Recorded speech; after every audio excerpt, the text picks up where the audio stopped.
इस वीडियो में हम लोग इंडियन जुडिशियल सिस्टम के बारे में देखेंगे कि इंडियन जुडिशियल सिस्टम है वो काम कैसे करता है। उससे पहले हम लोग सबसे पहले कुछ वर्ड्स का मीनिंग हमें समझना होगा कि आखिर ये वर्ड्स होते क्या हैं। एक्ट, कोड, आर्टिकल, सेक्शन कई बार आपने सुना होगा। तो स्टार्टिंग करते हैं एक्ट से। एक्ट का हिंदी होता है अधिनियम। एक्ट सबसे पहले बनेगा कैसे?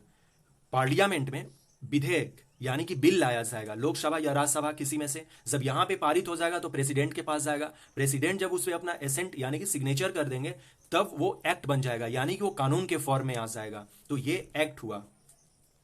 कोड, कोड का हिंदी संहिता। एक लॉ सिस्टम या कोई कानून जो पहले से हो, एक ऐसा लॉ सिस्टम या कानून जो पहले से हो, बस उसे कोडिफिकेशन के थ्रू ऑर्गेनाइज करके रिटेन कानून बना दिया जाए, उसे कोड कहते हैं। जैसे मॉडल कोड ऑफ कंडक्ट जो कि चुनाव आयोग जो है वो संचालित करता है। आईपीसी, इंडियन पिनल कोड 1860, इसको हमने क्या किया? कोडिफाई कर दिया। एक पहले से लॉ सिस्टम था, उसको हमने कोडिफाई किया, उसे ही कोड कहते हैं। आर्टिकल, आर्टिकल का मतलब होता है एक तरह का डिवीजन, कि बहुत सारी एक जटिल चीज है उसको अलग अलग कर देना, यानी कि पार्ट वाइज कर देना आर्टिकल है, जिसे हिंदी में अनुच्छेद कहते हैं। अभी इंडियन कॉन्स्टिट्यूशन में 4 से 70 आर्टिकल हैं जो क्या करती हैं? ऑर्गेनाइज करती हैं, इंडियन कॉन्स्टिट्यूशन को ऑर्गेनाइज करती हैं, जो कि 25 पार्ट में और 12 शेड्यूल में है। आगे समझते हैं और क्लियर होगा। सेक्शन, सेक्शन का हिंदी होता है अनुभाग या धारा। इसका भी मतलब डिवाइड ही होता है। जैसे आर्टिकल का मतलब डिवाइड करना होता है, उसका भी मतलब, सेक्शन का भी मतलब डिवाइड ही करना है। जैसे लॉ के लैंग्वेज में किसी एक्ट या कोड को डिफाइन करने के लिए आईपीसी 1860 में, जो हमारा आईपीसी है 1860 का कानून, उसमें 576 सेक्शन है। जैसे आईपीसी सेक्शन 307, हम इसे इस तरह से कहेंगे कि भारतीय दंड संहिता धारा 307, या इसे उर्दू में हम ताज़ेराती हिंद दफा 307 कहेंगे। आर्टिकल सेक्शन का जनरल मीनिंग सेम ही होता है, बस इस तरह से याद रखें कि आर्टिकल जो है वो कॉन्स्टिट्यूशन में यूज होता है, कॉन्स्टिट्यूशन को डिवीजन करने के लिए या उसे ऑर्गेनाइज करने के लिए, और सेक्शन का यूज होता है एक्ट या कोड में। अभी जस्ट हम लोग देखेंगे कि एक्ट और कोड में कैसे इसको हम लोग इस्तेमाल करते हैं। आप एक और वीडियो देखिएगा जिसमें कि मैंने डिफरेंट टाइप्स के राइट्स के बारे में लिखे हैं, डिस्क्रिप्शन में उसका लिंक है, आप उस वीडियो को देखें तो और बेहतर तरीके से क्लियर होगा कि एक्ट क्या है। अब हम लोग आते हैं इंडियन जुडिशियल सिस्टम में। इंडियन जुडिशियल सिस्टम में स्टार्टिंग कैसे होता है इंडियन जुडिशियल सिस्टम का? वो हमारे इंडियन कॉन्स्टिट्यूशन से, क्योंकि हम भारत के लोगों के लिए जो सबसे बड़ा चीज है वो इंडियन कॉन्स्टिट्यूशन है। इसी के अकॉर्डिंग हमारा जुडिशियल सिस्टम चलेगा। इंडियन जुडिशियल सिस्टम में लॉ को दो तरह से देखना है, एक है सिविल लॉ और एक है क्रिमिनल लॉ। क्रिमिनल लॉ में दो चीजें हैं इसको करने के लिए, एक आईपीसी इंडियन पिनल कोड 1860 और एक है CrPC criminal procedures code.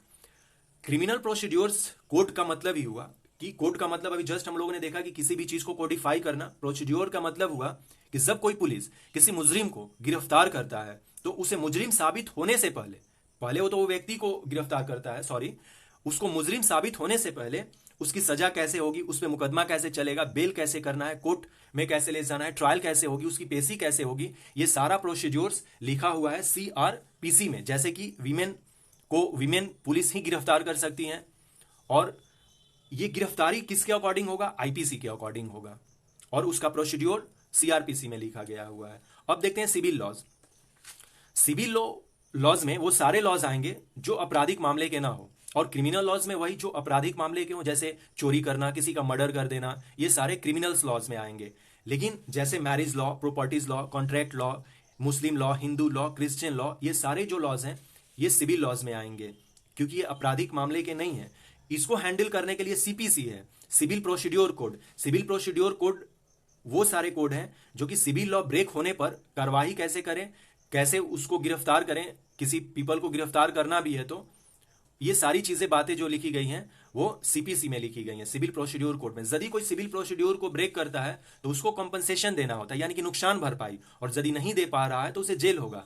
Criminal laws में क्या होता है, किसी भी मुजरिम जब साबित हो जाता है तो उसे जेल होती है, और प्लस में फाइन हो सकता है, या साथ में दोनों हो सकता है। यहां पर भी साथ में दोनों हो सकता है।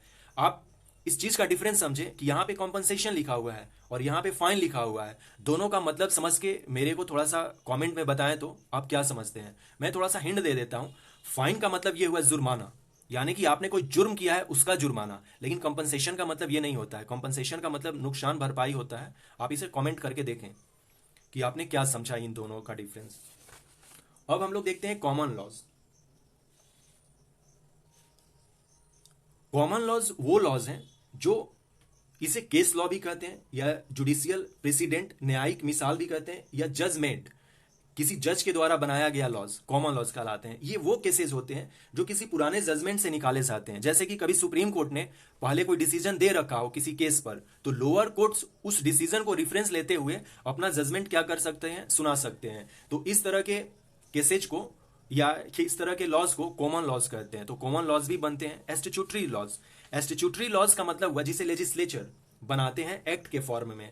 सेंट्रल गवर्नमेंट जो है पार्लियामेंट में बनाएगी, स्टेट गवर्नमेंट विधानसभा में बनाएगी, लोकल गवर्नमेंट पंचायत और म्यूनिसिपैलिटी में बनाएगी। एस्टिट्यूटरी लॉ जिसमें कि बहुत सारे, जैसे आरटीआई जो एक्ट बनकर आया और ये लॉ जब बना तो ये एक तरह का एस्टिट्यूटरी लॉज है। ऑर्डिनेंस ये वो लॉज होते हैं जो एग्जीक्यूटिव द्वारा, यानी कि प्रेसिडेंट, एग्जीक्यूटिव का मतलब यहां पर प्रेसिडेंट के द्वारा लाया जाता है। किसके कहने पर?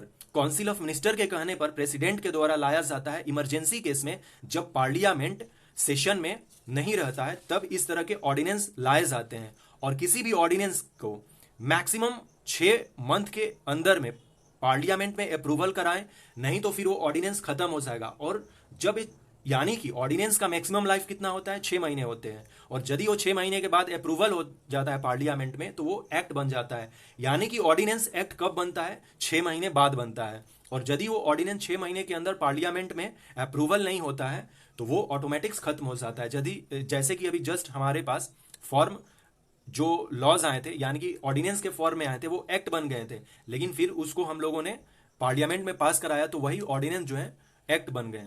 तो ये अपना सारा कुछ रहा इंडियन जुडिशियल सिस्टम से लेकर कि सिविल लॉज क्या है, क्रिमिनल लॉज क्या है, अभी जस्ट हम लोगों ने देखा, आपको बताया इसमें कॉमन लॉज क्या होते हैं, एस्टिट्यूटरीज लॉज क्या होते हैं और ऑर्डिनेंस क्या होते हैं। होप शो कि आपको ये वीडियो इन्फॉर्मेटिव और इंटरेस्टिंग लगी होगी। So thanks and take care.